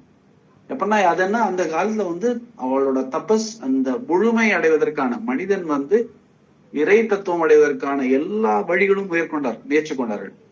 அந்த மாதிரி முயற்சி கொள்ளும் போது ஒவ்வொரு மாதவன் ஆகும் அந்த இடைப்பட்ட நிலை நிறைய தேவதைகள் உண்டானாங்க. இப்போ தேவதைங்கிறது எவல்யூஷன் ப்ராசஸ்ல வருதுதான். இது தனியா எங்கேயோ சிருஷ்டியில வந்ததுன்னு சொல்ல முடியாது. ஒவ்வொருத்தரும் முயற்சி செய்யறா தேவதை யாரா, அவ அங்கிருந்து மேல பொறுத்து திருப்பி ட்ரை பண்றான். சோ இந்த மாதிரி இருக்கு. சோ இப்ப மந்திரங்கள் பார்த்தீங்கன்னா பிராமணர்கள் மட்டும் கொஞ்சம் ஏதோ பிராக்டிஸ் பண்றா. சில வேத பாடசாலைகள் இன்னைக்குமே பழைய முறைப்படி குருகுல வாசத்துல சொல்லி கொடுத்து எழுதாமையே படிக்கிறான். இன்னுமே இருக்கு சில வேத பாடசாலைகள்ல அந்த பழைய முறையிலேயே 12 வருஷம் படிக்கிறான். இப்போ காயத்ரி மந்திரம் எல்லா புருஷர்களுமே எல்லாருமே கத்துக்கலாம். சுவாமி சொல்லி கொடுத்துருக்காரு. அது கரெக்டாவே நம்ம ஒரு 2 times 3 times இன்னைக்கு அதாவது ஒரு நாளையில 3 தடவை இத்தனை சங்கியம், அதாவது இந்த எண்ணிக்கை இப்படி சொன்னாலே நல்ல பெனிஃபிட் இருக்கு. சர்வரோக நிவாரணினே சொல்லுவா வேத மாதா காயத்ரியை. அதுல எல்லாமே அடங்கியிருக்கு. அதுல சிருஷ்டி பண்றதுக்கான சக்திகள் உண்டு. அதாவது விஸ்வாமித்திரர் அப்படித்தானே சிருஷ்டி பண்ணார். சோ காயத்ரி மந்திரம் சார் எல்லாருமே சொல்லலாம். மத்த மந்திரங்கள் சொல்லணும் அப்படின்னா அதோட நமக்கு அதுக்கான ஒரு பலன் தேவை அப்படின்னு நினைக்கும் போது அது கரெக்டா ஸ்வரங்கள், அக்ஷர சுத்தம், இது ரெண்டும் ரொம்ப ரொம்ப இம்பார்ட்டண்டா சொல்றோம். ஏன்னா இப்போ அக்ரே வதாயஜ தூரே வதாயஜன் ஒரு சுருந்திரத்துல ஒரு பதம் வரும். அக்ரேனா பக்கத்துல இருக்கிற, வதாயஜனா இருக்கிறதெல்லாம் அழிக்கணும். சிவனை என்ன பண்றோம்னா நம்ம எதிரிகள் பக்கத்துல இருக்கா அவளை எல்லாம் கொண்டு வராத. பக்கத்துல இருக்கிற எதிரிகள் என்ன, நம்ம இந்திரியங்களே வந்து ஒரு காரணமா கூட இருக்கலாம். அது வந்து நம்மள வந்து நான் உன்னை பிரார்த்தனை பண்ணும்போது வராம இருக்கணும்னு ப்ரே பண்றோம். தூரே வதாயச்ச அப்படின்னா தூரத்துல இருக்கிறது ஒழிக்கிறது, வதம்னா ஒழிக்கிறது. இந்த வதம்னு சொன்னா அழுத்தாம சொன்னா சொல்றதுன்னு ஆயிடும், வதாமின்னா சொல்றேன்னு அர்த்தம். சோ இந்த மாதிரி அர்த்தங்கள் மாறி போயிடுறது இல்லையா. அதனாலேயே வந்து அந்த தமிழ்ல வந்து இந்த எழுத்து வித்தியாசங்கள் இல்லாதனால நம்ம ஃபர்ஸ்ட் சமஸ்கிருத அக்ஷரங்களை சரியா கொஞ்சம் முனைப்போட கத்துட்டோம்னா ஈஸியா வேத மந்திரங்கள் சொல்லலாம். நாங்க இப்ப சொல்லிக் கொடுக்கும் போது சில பேர்லாம் வந்து பேக்ரவுண்டே எல்லாம் வந்து நல்லா சொல்றா, அது அவளுக்கு எப்படி வருதுன்னு தெரியல. சுவாமியோட இன்ஸ்பிரேஷனா இருக்கலாம், சுவாமியோட அனுகிரகம்னு சொல்லலாம். அதனால வேத மந்திரங்கள் வந்து எல்லா வர்ணத்தாருக்கும் உண்டு. எல்லாருமே வந்து 18 வயசு வரைக்கும் எல்லாருமே வேத மந்திரம் தான் படிச்சா அந்த காலத்துல. அதுக்கப்புறம் வந்து தனுர்வேதம், ஆயுர்வேதம், காந்தர்வ வேதம், அதாவது மியூசிக் ஆர்ட்ல எடுத்துக்குவா. சில பேர் வந்து டாக்டர்னு சொல்றது ஆயுர்வேதத்துக்கு போயிடுவான். சில பேர் வந்து ஆயுர்வேதத்துக்கு பேசிஸா இருக்கிறது அது அதர்வண வேதம். அங்க வந்து இந்த மெடிசனோட நிறைய ஹெர்ப்ஸ் அதோட யூசேஜ் எல்லாம் சொல்லி கொடுத்துருக்கா. அதே மாதிரி அஸ்திர சஸ்திரங்களுக்கான மந்திரங்கள் இருக்கு, பிரயோகம் இருக்கு, அதுக்கு இருக்கு. இந்த ரூலர்ஸ் எல்லாம் வந்து யூஸ் பண்ணிக்குவா. இந்த மாதிரி 18 வருஷம் எல்லாம் ஃபர்ஸ்ட் சம்மிதா சொன்ன மாதிரி எல்லா மந்திரங்களையும் படிச்சு உரு போட்டு அது அப்ளிகேஷன் வரும்போது சில சாஸ்திரங்கள் வந்துடும். இந்த பிராமணம்ங்கிற சதபத பிராமணம், இல்ல தைத்திரிய பிராமணம், ஐத்திரேய பிராமணம், அந்த வேதங்களுக்கு அந்த பிராமணம் பிரயோகம் எப்படி பண்றது, எந்த மாதிரி பிரயோகம் பண்ணா எந்த மாதிரி பலன்கள் இருக்கு, எது பிரயோகம் பண்ணக்கூடாது, எந்தெந்த காலத்துல எது சொல்லணும், எப்படி சொல்லணும், என்ன நியமம் வேணும், என்ன மாதிரி. இது சித்திகளை பத்தி பேசுறது இல்லை. ஒரு மனிதன் வந்து தன்னை காத்து கொள்வதற்கான உடல் மன ரீதியான சமூக ரீதியான ஒரு ப்ரொடெக்ஷனுக்கு இந்த மந்திரங்கள் வந்து கிரேட்டர் எஃபர்ட்டா இருக்கு. அதனால வந்து நம்ம குழந்தைங்களுக்கு இப்ப காயத்ரி சொல்லி தரும் போது எவ்வளவு ஸ்ரத்தையா அது சொல்லலாம், எந்த மாதிரி சொல்லணும் அப்படிங்கிறது கரெக்டா சொல்லி கொடுத்தாலே போறோம். இப்ப வால்யூம் படிக்கணும் அப்படின்னா நிறைய டெய்லி இதே படிக்கணும், வேத தவிர வேணும்னு சொல்லலை அப்படின்னா நம்ம அந்த வேத புருஷனோட அங்கமாவே ஆயிடணும் ஒரு பீரியட் ஆஃப் டைம் இல்லையா. அந்த நம்ம வேதமே மூச்சுன்னு சுவாமி சொல்லுவார். அந்த மூச்சு வந்து பகவானோட மூச்சு வேதமா இருக்கிறதுனால அதே ஜபம் பண்றவாளுக்கு வந்து வேதத்தை விட்டு வேற எதுவுமே இல்லை. அப்படிதான் இருந்திருக்கா பிராமன்ஸ், நிறைய பேர் அப்படிதான் இருந்திருக்காங்க. அப்ப வந்து வேதங்க மந்திரங்களை பார்த்தாலும் கூட வந்து நிறைய வந்து நமக்கு வந்து சத்திரியர்கள்ட்ட தான் வந்திருக்கு. பிராமணர்களுக்கு அதிகாரம் கிடையாது, இவரெல்லாம் பண்ணான்னு சொல்ல முடியாது. இந்த குலத்தவர்கள் தான் வேத மந்திரங்கள் பண்ணான்னு வந்து இது கிடையாது. பிராமணர்கள் நிறைய வந்து பாலனை பண்ண, அதாவது அதை வந்து பரிபாலனை பண்ண, அது வந்து சொல்லி கொடுத்தா சொல்லிண்டா. அதுலயே அது இப்ப தைத்திரிய உபநிஷத்துலயே அது வரும். சிக்ஷாமியாக்கியாசமல வந்து என்னென்ன வந்து பிராமணனுக்கு என்னென்ன இன்ஸ்ட்ரக்ஷன் டைரக்டாவே கொடுத்துருப்பா. நீ படி, நீ இப்ப சொல்லிக் கொடு, இதேதான் உன் தொழிலா வச்சுக்கோ, உன்னோட சந்ததிக்கும் சொல்லிக் கொடு, அவளும் சொல்லிக் கொடுக்கொடு. இது வந்து இந்த தொடர்ச்சி வந்து விட்டு போகாம இருக்கட்டும், பிரஜனனகும் சந்தானம், இந்த பிரஜனை தான் சொல்லட்டும், அப்படிலாம் வந்து கூட இன்ஸ்ட்ரக்ஷன்ஸ் கூட இருக்கு. ஆனா காலகட்டத்துல என்ன பாத்தீங்கன்னா கழிகாலம் க்ஷீணமாகிறதுனால எல்லாருமே அது என்ன தொழில் வேணாலும் பண்ணலாம், ஒரு எனக்கு வந்து எனக்கு விருப்பமான இருக்கிறது பண்ணலாம் அப்படிங்கிற மாதிரி போனதுனால இந்த வேத மந்திரங்கள் வந்து மெதுவா விட்டு போயிடுது. அந்த வால்யூம் பண்றது இல்லாம போயிடுது. இப்ப வந்து ரிக்வேதம் எடுத்தாங்கன்னா 10 மண்டலம் இருக்கு. 10 மண்டலத்துல கிட்டத்தட்ட 11,400 சொச்ச மந்திரங்கள் இருக்கு. இந்த மந்திரங்கள் எல்லாமே தொகுப்பா பண்ணா சூக்தம் ஆயிடும். இப்போ வந்து துர்கா சூக்தம்னு சொல்றோம். அந்த துர்கா சூக்தம் ஒரே இடத்துல இருக்காது. அந்த துர்கை பத்தி நிறைய ரிஷி அந்தந்த இடத்துல பண்ணி வச்சிருப்போம். இதெல்லாம் சேர்த்தா ஒரு 7-8 மந்திரங்கள் வரும். அதுதான் ஜாத வேதத்தை சொல்றோம். அந்த தொகுத்தா அது வந்து சூக்தம் ஆயிடும். இப்போ வந்து எழுத்து, அதுக்கப்புறம் அந்த பதம்ங்கிற அந்த வார்த்தை, அப்புறம் வந்து அந்த ஒரு வாக்கியம், சென்டென்ஸ் சொல்றோம் இல்லையா, வாக்கியம். அந்த 2 வாக்கியம் சேர்ந்தது ஒரு ரிக் மந்திரம்னு சொல்றோம். அந்த ரிக்குங்கிறத அந்த மந்திரம், அந்த மந்திரம் பூர்த்தி அடையாது. அந்த பூர்த்தி இப்ப சொன்ன மாதிரி சந்தஸ், அந்த தேவதா ரிஷி யார் பண்ணாங்க, என்ன சந்தஸ், எந்த மீட்டர்ல இருக்கு, எப்படி சொல்லணும், அதுக்கப்புறம் அதுக்கான சக்தி என்ன, அதுக்கான வந்து பீஜம் என்ன, பீஜ மந்திரம் இருக்கு அதுக்குள்ள. அந்த ஒரு ஏன்னா இந்த ஒலி அப்படிங்கிறது ஹையஸ்ட் ஃபார்ம் ஆஃப் தி பஞ்சபூதம். அங்க இருந்தா கீழே வந்து நமக்கு கிரியேஷனே வருது இல்லையா. இப்போ எல்லாருக்குமே தெரியும், புதுசா சொல்லு எல்லாருமே என்ன படிச்சு நம்ம சாய் சென்டர்ல வந்து எல்லாருக்குமே நிறைய விஷயம் தெரியும். சோ பட் பஞ்சபூதங்கள்ல வந்து மேல ஒலி இருக்கிறதுனால அந்த ஒலிக்கு வந்து எல்லா கிரியேஷன் பண்ற சக்தி இருக்கு, சம்ஹாரம் பண்ற சக்தி இருக்கு, சஸ்டைன்ட் பண்ற சக்தி இருக்கு. அதுதான் நம்ம வந்து பிரம்மா விஷ்ணு சிவன் சொல்றோம். இதுக்கு இந்த மாதிரி மந்திரங்கள் வந்து இவ்வளையும் தொகுத்து அதை வந்து கரெக்டா ஒரு வாழ்க்கை முறையாவே மாத்திக்கிறதுங்கிறது ஒரு விதம். இல்ல அதனால முடியாது, நான் வேற தொழில் பாக்குறேன், எனக்கு வந்து என்னோட ப்ரொடெக்ஷன், என்னோட வெல்பீயிங், என்னோட இவல்யூஷன், என்னோட பரிணாம வளர்ச்சி இதெல்லாம் வந்து வரணும் அப்படின்னா சில மந்திரங்கள் வந்து கண்டிப்பா உதவியாக இருக்கு. இப்போ வந்து ருத்ரனை எடுத்துட்டோம்னா நமக்கு வந்து அன்டுவர்ட் இன்சிடென்சஸ், அதாவது ஒரு காலத்துக்கு வெளியில போற நிகழ்ச்சிகள் அது நடக்காது. அகால மரணம் இல்ல வந்து ஒரு வியாதி வர்றது, இதெல்லாம் வந்து ஒரு டிசிப்ளினை கொண்டு வந்து கொடுத்துரும். அவர் வந்து சிலதெல்லாம் சமாதானம் பண்ணி விட்டுருவார். அதுக்கே ருத்ரஜபம் பண்ணுவோம். லாங் லைஃப், நீண்ட ஆயுள் இல்லையா, ஒருவாருக்குமே பந்தனா மிருத்யோர் முக்ஷியம் அமிர்தா, அந்த மரணமில்லா பெருநிலை கூட்டிட்டு போவார். இப்போ விஷ்ணு பார்த்தோம்னா விஷ்ணுவோட மந்திரங்கள்லாம் வந்து நம்ம டே டு டே ஆக்டிவிட்டிஸ்க்கு வந்து எவ்வளவு உபயோகமா இருக்குன்னு விஷ்ணு, அதாவது புருஷ சுத்தமோ இல்ல விஷ்ணு சுத்தமோ சொல்லும் போது நம்ம காரியங்கள் வந்து தடைப்படாம நடக்கும். இப்ப துர்கையை நம்ம வழிபடும் போது ஒரு சக்தி எனர்ஜி, எப்பவுமே ஒரு பாசிட்டிவ் எனர்ஜி நம்மகிட்ட இருக்கும். இந்த மாதிரி பூஷன் ஒரு தேவதா இருக்கு. இந்த மாதிரி நிறைய தேவதாஸ் இருக்கு. ஒவ்வொரு தேவதைக்கும் இப்ப நான் ரீசெண்டா அதர்வண வேதம் படிக்கும் போது சில ஹெர்பல் கிடைக்கிறது, இன்னைக்கு கூட கிடையாது. இப்ப பிருஷ்ணி பர்ணின்னு ஒரு ஹெர்பல் இருக்கு. அந்த பிருஷ்ணி பர்ணியை வந்து அந்த சூக்தங்கள் சொல்லி அந்த மருந்தை உட்கொண்டோம்னா என்ன மாதிரி வியாதிகள் குணமாகும் அப்படின்னு அவ அதுலயே கொடுத்துருக்காங்க. யார் தேவத்தை யார் சந்தஸ், பிருஷ்ணி பர்ணிங்கிற ஒரு ஹெர்பு தான் இன்னைக்கும் கிடைக்கிறது அந்த ஹெர்பல். இந்த மாதிரி வந்து நிறைய விஷயங்கள் உள்ள போக போக நமக்கு வந்து பகவானே அது வந்து படிக்கிறதுக்கு இன்ட்ரெஸ்ட் இருப்பதெல்லாம் எடுத்து கொடுக்குறேன். நான் வந்து அதர்வேதம் எல்லாம் படிக்கல, ஆனா இப்ப நம்ம இதுலயே இருக்கிறதுனால ஏதாவது படிக்கணும் அப்படின்னா சுவாமி கிவ்ஸ் சர்டன் வேஸ். இப்போ வந்து நமக்கு இப்போ டாக்டர் இந்த தொழில எடுத்துக்குவோம், மருத்துவ தொழில எடுத்துக்குவோம். இப்போ ஹிருதய ரோகம் இருக்கு. இப்ப நாம இந்த சூரிய நமஸ்காரம் பண்ணும்போது இந்த ஹரிமானஞ்சனாசைய ஹிருத்ரோகம் மம சூரிய, எனக்கு வந்து ஹிருத்ரோகம் இருக்கு, ஹிருதயத்தோட ரோகம் இருக்கு, அது எப்படி போலாம்னா அவன் வந்து அந்த லகு அருணம், அதாவது அந்த சூரிய நமஸ்காரம் பண்ணும்போது ஆர்டரிஸ் ஓபன் ஆகுதுன்னு சொல்றான். இப்ப வந்து யோகா டீச்சர் அதான் சொல்றான், நம்ம மருந்துக்கு வந்து ஒரு சக்தி இருக்கு, அதோட சேர்ந்து நம்ம சூரிய நமஸ்காரம் பண்ணும்போது 100 வயசு தாராளமா வாழலாம்.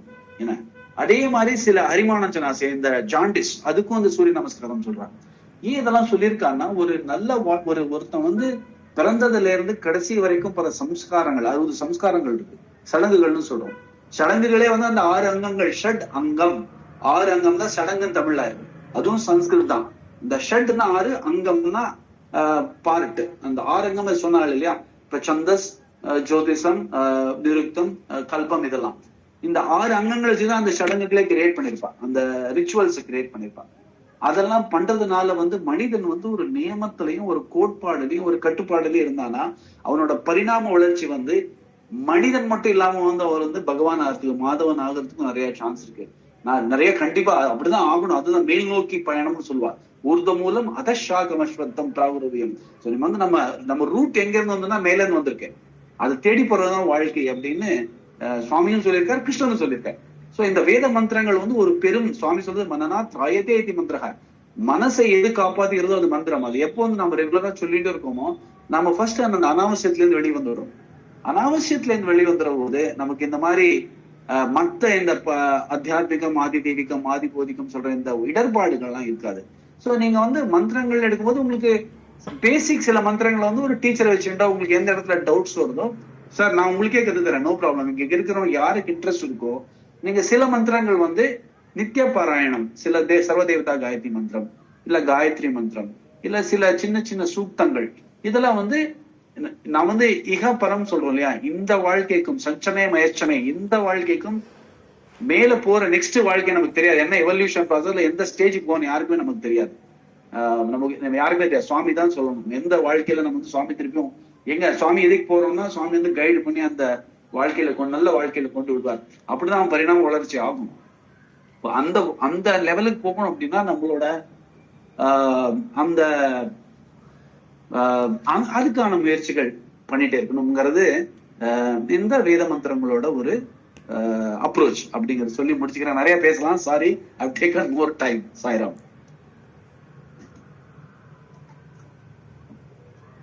Thank you, Sairam.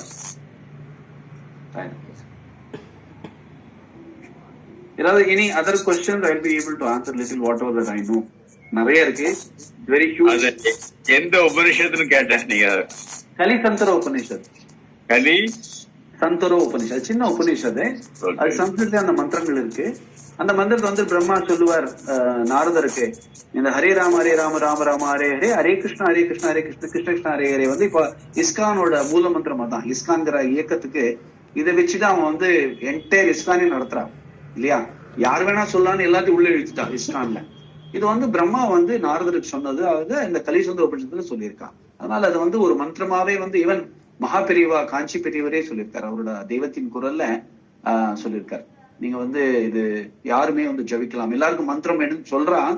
ஆனா வந்து சில நியமம் வேணும், சில ஒரு ஃபோக்கஸ் வேணும், சில எல்லாமே வேணும், ஏஜ் எல்லாமே இருக்கு. இட்ஸ் நாட் ஜஸ்ட் எல்லாருமே குக் ஆகலாங்கிற மாதிரி தான் இருக்கு. எல்லாம் குக் பண்ணலாம், ஆனா டேஸ்ட் எல்லாமே மாறும் இல்லையா, அந்த அந்த அந்த அனுபவம் வரணும்ல. அந்த மாதிரி இந்த மந்திரம் வந்து ஹரே ராம யாருக்கு வேணா சொல்லலாம், எப்ப வேணா சொல்லலாம்னு பெரியவா கூட, மகாபெரிவா கூட வந்து அவரோட தெய்வத்தின் குரல்ல சொல்லியிருக்காரு. நமக்கு வந்து இப்போ கிடைக்கிற எல்லா அறிவு நாலேஜ் எல்லாமே வந்து இந்த 108 உபனிஷத் சொன்னாலே அருணா, அது வந்து முக்தி உபனிஷத் சொன்ன போது அதுல ஒவ்வொரு உபனிஷத்துல வந்து ஒவ்வொரு மார்க்கம் வந்து சொல்லியிருக்கா. அப்ப ருத்ரஜாபால உபனிஷத்துல வந்து எப்படி வந்து நாம விபூதி பூசிக்கணும், எப்படி வந்து ருத்ராட்சம் பண்ணிக்கணும், ஒவ்வொரு ருத்ராட்சத்துக்கு என்ன வேல்யூ, இந்த மாதிரி சன்னியாச உபனிஷத்துல என்ன மாதிரி சன்னியாசங்கள் இருக்கு, எப்படி சன்னியாசம் எடுத்துக்கணும்லாம் வந்து இன்ஸ்ட்ரக்ஷன்ஸ் வந்து சாஸ்திரமே உபனிஷத் தான். அதுல இருந்தா வந்து இவெல்லாம் வந்து இன்னைக்கு யார் யார் என்னென்ன பண்றாளோ அதுல இருந்தா எடுத்துட்டு இருக்கலாம்.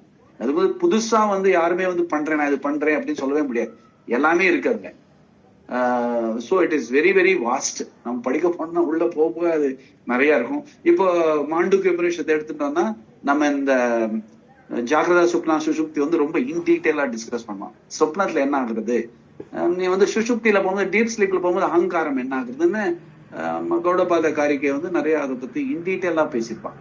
ஸோ இது வந்து it's very very deep subject. வேதம்ங்கிறது ஒரு இன்ட்ரடக்ஷன் கொடுக்கலாம், but the moment we get in it is plethora. I meant to say it is vast knowledge. நம்ம பாலகிருஷ்ணன் சார் சொன்ன மாதிரி சாய்ராம்,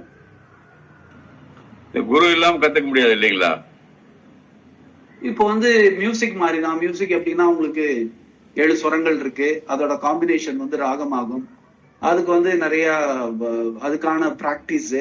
குரு இல்லாம கத்துக்கலாம் அப்படின்னா வந்து நீங்க எங்க மிஸ்டேக் பண்றீங்க அப்படின்னு தெரியாம போயிடும். அப்ப அதனால பலன் இருக்காது, இல்ல எதிர் பலன் கிடைக்கும். ஒண்ணு பலன் இருக்காது, இல்ல எதிர் பலன் இருக்கும். எனக்கு அதை சொன்னேன், வதாயச்சுக்கும் என்ன டிஃபரன்ஸ் சொன்னேன் இல்லையா. அந்த மாதிரி வந்து அது வந்து குரு இருந்து கத்துக்கிறது ரொம்ப ஈஸியா போயிடும் உங்களுக்கு. ஒரு இப்ப வந்து ஸ்கூலுக்கு போகாம நான் படிக்கிறேன் அப்படிங்கிற மாதிரி ஆயிடும். படிக்கலாம், ஓப்பன் ஸ்கூலிங்லாம் இருக்கு, பட் 98% வந்து it is best way to go to the formal route of learning இல்லையா. ஈஸி ஆயிடும். இல்லாட்டி நம்ம தப்பாவே சொல்லிட்டு கரெக்டா சொல்றோம்னு மாதிரி ஒரு இது வந்துடும் இல்லையா. அதாக பாத்துக்கலாம். இப்ப நிறைய பேர் கேட்டே சொல்றேன், நீங்க வந்து இன்ட்ரெஸ்ட் இருந்ததுன்னா சுவாமியோட இந்த ஸ்ருதி ஆப் இருக்கு, அதுல வந்து நான் நிறைய வந்து நானே கத்துக்கிட்டு இருக்கேன். ஏன்னா எனக்கு வந்து பேசிக் ஒரு தடவை புரிஞ்ச பிறகு இப்ப அது கரெக்ஷன் பண்றதுக்கு என்ன பண்றேன்னா அதுக்கான ரெஃபரன்ஸ் மெட்டீரியல் நான் பாக்குறேன். இப்ப நான் வந்து பஞ்சருத்ரம்ங்கிறது ரிக்வேதத்துல வர ருத்ர மந்திரங்கள். இப்ப வந்து எஜுர்வேதத்துல இருக்கு மந்திரம், எஜுர்வேதத்துல ருத்ரம் நாம சொல்றோம் எல்லா இடத்துலயும். இப்ப நான் வந்து ரிக்வேதம், அதனால வந்து பஞ்சருத்ரம் சொல்லணும் அப்படின்னா அதை கத்துக்கணும் அப்படின்னா அது வந்து நிறைய தடவை கேட்கிறேன் நான். இப்போ ஒவ்வொரு நாளைக்கு 2 தடவை கேட்கிறேன். அது வந்து அந்த பர்ஃபெக்ஷன் வர்றதுக்கு ரொம்ப நாள் ஆகும், கரெக்டா அப்படியே சொல்ல முடியாது. ஏன்னா ஒவ்வொன்றும் பொட்டன்ஸ், ஒவ்வொரு வார்த்தையும் வந்து ரொம்ப டீப்பா இருக்கும். அதுக்கு வந்து மீனிங்கே பிடிக்க முடியாது, அப்படி இருக்கும் அது. ஏன்னா நம்ம வந்து டாக்கிங் அபவுட் ஆஸ்ட்ரல் எனர்ஜி, அதாவது ஏகாதச ருத்ரம்ங்கிற அந்த 11 ருத்ரர்கள் எப்படி வந்து இந்த இந்த அந்தரிக்ஷம் அப்படிங்கிற இந்த யூனிவர்ஸ் எப்படி ஹேண்டில் பண்றான்னு கொடுத்துருப்பா. அது ரொம்ப அதுதான் அந்த 60 வயசு ஆன பிறகு அந்த ஏகாதச ருத்ரம் பண்றது. இப்ப எல்லாம் வந்து பார்ட்டி மாதிரி பண்றா. ஆக்சுவலி ஏகாதச ருத்ரம் 11 ருத்ரம் ஜபிச்சு அந்த அவளோட சக்தியை வாங்கிட்டுருவா. சோ அது எப்படி சொல்லணும் அப்படின்னு பார்த்தான்னா அது கைடு இல்லாம சொல்லவே முடியாது. ஒண்ணு பகவான் கிரேஸ் வேணும், 2வது வந்து நம்ம முயற்சி வேணும், 3rd வந்து நல்ல குரு அமையறதும் கூட ஒரு கிரேஸ் தான், சுவாமியோட கிரேஸ். நம்ம சமிதியில் நம்ம ஆர்கனைசேஷன்ல we are all blessed to have so many people to teach you, so it is easy to get an access to குருங்கிறது என்னோட தாழ்வான, I would say it's my humble suggestion, sir. It's better if you want some mantras I can teach you. This is what my suggestion. Yes sir, anytime. கேட்பதனால் மட்டும் பலன் உண்டா? கேட்பதனால் உங்களுக்கு பாவனை increase ஆகுமா? Mechanical வந்து எல்லாருமே பண்ணலாம், சரியா, கரெக்டா? இப்ப நீங்க டிரைவர் பஜன் எல்லாருமே பார்க்க முடியலையே. இல்ல, பாவனை வந்து ஒரு மந்திரத்துல கூட பாவனை வரலாம். இப்ப வந்து நாயன்மார்கள் பார்க்கும்போது நமசிவாய் வெட்டுமே வச்சு சாதனைகள் புரிஞ்சிருக்கா, ஏன்னா மகத்தான சாதனைகள் புரிஞ்சிருக்கா. ஆழ்வார்கள்லாம் நமோ நாராயண வச்சு மகத்தான சாதனைகள் புரிஞ்சிருக்கா. அவரோட பாவனை அந்த நமோ நாராயண அஷ்டாட்சர மந்திரத்துக்கு என்ன பாவனை கொடுத்திருக்கான்னு இருக்கு இல்லையா. நம்ம சாய்ராம் சும்மா சொல்றதுக்கும் அந்த ஆழ் மனத்துல இருந்து சாய்ராமுக்கும் நிறைய டிஃபரன்ஸ் இருக்கு. அந்த பாவனை வந்து கேட்டா வரும், கண்டிப்பா வரும். அதுக்கான பலன்கள் கண்டிப்பா உண்டு. ஆனா பூர்ண பலன்கிறது, இப்ப நான் பசிக்குது இன்னொருத்தன் சாப்பிடுறான்னா என்னால ஒத்துக்க முடியாது. நான் சாப்பிடணும் இல்லையா? நீங்க சாப்பிடுறீங்க ரைட்டு, நான் எனக்கு பசங்க அதை சாப்பிடணும் இல்ல. அந்த மாதிரி மந்திரங்கள் எனக்கு அது முழுமை அடையணும்னா நான் அதை வந்து கேட்டு அதை உள்வாங்கி இன்டர்னலைஸ் பண்ணி மனனம் பண்ணி அதை சொல்லணும். அப்ப அது முழுமையான பலன் இருக்கு. கேட்கறதுனால கண்டிப்பா சாந்தி கிடைக்கும், அமைதி கண்டிப்பா உண்டாகும். இப்போ நீங்க பஞ்சருத்ரம் இல்ல கணபாட்டம்லாம் அந்த பிரிவு வச்சிருக்கல எப்படி வேதத்தை படிக்கிறது அப்படின்னு, அதாவது சம்மிதா, கிரமம், ஜட்டம், பதம், கணம் அப்படின்னு 6 பிரிச்சிருக்கா. ஒவ்வொன்னும் படிக்கும் கேட்கும் போது உங்களுக்கு எனர்ஜி லெவல்ஸ் எங்கேயோ இருக்கும். இப்ப கணப்பாட்டையும் ஏன் சொல்றோம்னா, அந்த கணம் அப்படின்னு சொல்றவா, கணம்னா லேசுன்னு அர்த்தம், வெயிட் எல்லாம் இருக்கும். தமிழ்ல வந்து மாறிப்படாதான் அர்த்தமே. கணம் அப்படின்னு அர்த்தம். அந்த கணம் அப்படின்னா லேஸ் அப்படிமா. அந்த வேத மந்திரங்களை அந்த மாதிரி வந்து ஒரு மேட்ரிக்ஸ் மேத் ஸ்ட்ரக்சர்ல கொண்டு வந்துருவா. அது சொல்ல சொல்ல உங்க எனர்ஜி லெவல்ஸ், உங்க ஆத்மாவோட you know the shining of the ஆத்மன் வில் ஹேப்பன் வித்தின். அது இண்டிவிஜுவலே தெரியும். அவ கணப்பாட்டிலாம் ஏன் ரொம்ப தேஜஸா இருப்பான்னா, வந்து அந்த ஆத்மா வந்து உருக்கி சொல்லி சொல்லி அந்த ஆத்மாவை கடந்து எடுத்துட்டு இருப்பா. எப்ப பார்த்தாலும் ஒரு இந்த ருத்ர கணப்பாட்டமே இருக்கு, அட்லீஸ்ட் 5 hours ஆகும் சொல்றதுக்கு. இந்த நாம ஒரு ருத்ரம் 15 minutes சொல்றோம், அதே கணப்பாட்டமா சொல்லணும்னா 4.5 hours ஆகும். ஒவ்வொரு வார்த்தையும் அந்த டெக்னிக்கலா பிரிச்சு அதோட அர்த்தம் மாறாம கரெக்டா சொல்லுவா. சோ கேட்கறதுனால பலன். அது நீங்க கேட்டாலே உங்களுக்கு நான் கத்துக்கலாம். இப்ப வந்து வேதத்தோட பரிச்சயமே நான் இல்லாம இருந்தேன் கொஞ்ச நாளைக்கு. I think I maybe 35th year தான் I started learning with Baba Swami's help. அப்போ நமக்கு வந்து அந்த இன்ட்ரெஸ்ட் வந்த பிறகு சுவாமி இஸ் தேர், ஆல்ரெடி தேர். அப்ப எந்த அளவு நம்ம இன்ட்ரெஸ்ட் டீப்பா இருக்கு, எந்த அளவு முயற்சி பண்றோம் அப்படிங்கிற போது அது வந்து கண்டிப்பா வந்து ஒரு நல்ல லெவலுக்கு கொண்டு போய் விடுங்க இருக்கு. அதுக்கப்புறம் ஜெர்னி ஸ்டார்ட்ஸ். அப்புறம் ஜெர்னி கண்டினியூஸ். எவ்வளவு வேணா படிக்கலாம், எவ்வளவு வேணா இன்டர்னலைஸ் பண்ணலாம். கேட்கறதுனால வந்து கண்டிப்பா நமக்கு எல்லாருக்குமே வந்து ஒரு சாந்தி, ஒரு நல்லதுதான். வேதத்துல வந்து எங்கேயுமே வந்து ஒரு இடத்துல கூட எக்ஸப்ட் அதர்வணத்துல ஃபியூ ஏரியாஸ்ல வந்து ஒரு சமஹாரம் பண்றதுக்கு என்னென்ன மந்திரங்கள் இருக்குன்னு இருக்கு. அது வந்து பிரயோகத்துல இருந்தே போயிடுச்சு, இப்ப இல்லவே இல்லை.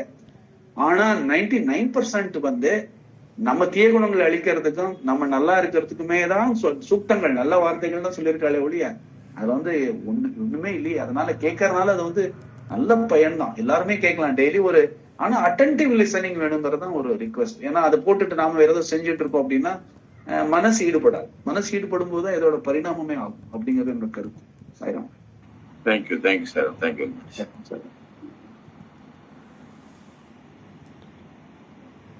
Any other question? I think Aruna, I hand over to Aruna. நிறைய அதை பத்தி பேசலாம். We can have one more session on this whenever. அதே மாதிரி யாருக்காவது interest you can tell Aruna. we can definitely start one more batch. சின்ன சின்ன மந்திரங்கள், இப்போ பாலவிகாசுக்கான மந்திரங்கள்லாம் கூட எல்லாருமே கத்துக்கலாம். அது கரெக்டா கத்துட்டு சொன்னோம்னா குழந்தைகளுக்கு வந்து ஒரு நல்ல பாலவிகாசு கண்டிப்பா கத்துக்கணும். ஏன்னா வந்து நல்ல ஒரு புத்தி கூர்மை, ஒரு கிரகிக்கிற தன்மை, நல்ல குணங்கள் வளரும்.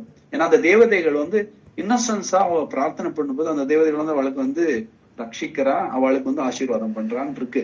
பிரணோதேவி சரஸ்வதி வாஜினி வதிக்கிற போது அது பாவார்த்தமா சொல்லும் போது அந்த சரஸ்வதி அங்கேயே வந்து தீனாம வித்ரிய வந்து கீழே வந்துடுறேன்னு சொல்றா. நான் வந்து நீ வந்து இரு நான் சொல்லும் போது அப்படின்றா. அந்த பாவத்துல சொல்லும் போது கண்டிப்பா சரஸ்வதி அங்க இருப்பா இந்த குழந்தைகளுக்கு. அப்ப என்ன வேணும் குழந்தைகளுக்கு? படிப்பு தான் நல்ல வேணும், நல்லா கலை ஞானம் வேணும், அது கொடுத்துருவா. அதனால வந்து சின்ன சின்ன மந்திரங்கள் வந்து நான் இப்போ இந்த இனிஷியேட்டிவ்ல வந்து பால்விகாசுக்கெல்லாம் இந்த சர்வதேவதா காயத்ரி, இந்த மந்திர புஷ்பங்கள், இதெல்லாம் வந்து சின்ன சின்ன மந்திரங்கள் வந்து பெரியவங்க சிறியவங்க எல்லாருமே சொல்லலாம். அதுக்கு வந்து அதுக்கான முயற்சிகள் நடந்துட்டு இருக்கு.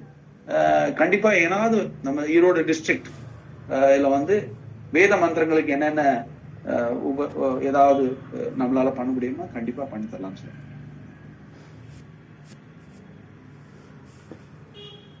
ஜென்ஸ் எல்லாருமே என்னோட ரெக்வெஸ்ட் வந்து எல்லாருமே வந்து நீங்க வந்து காயத்ரி மந்திரங்களை ரெகுலரா அந்த காலகட்டத்துல ஜபிக்கணும் அப்படிங்கிறது என்னோட ரெக்வெஸ்ட். அட்லீஸ்ட் ஜென்ஸ் அவங்களுக்கு வந்து யாருக்கு முடியுதோ பண்ணுங்க, இல்ல அட்லீஸ்ட் அந்த எஃபர்ட் காலையில அந்த பிஃபோர் 8 ஈவினிங் பிஃபோர் 8 3 வேளை முடியலன்னா 2 வேளை வந்து அதுக்குன்னு ஒரு 15 minutes 10 minutes உட்கார்ந்து ஜபிக்கணும். பாவார்த்தமா ஜபிச்சா வந்து அதோட பலன் வந்து கண்டிப்பா உண்டு. நல்ல நல்ல என்னோட பர்சனல் லைஃப்ல நான் நிறைய பார்த்துருக்கேன்.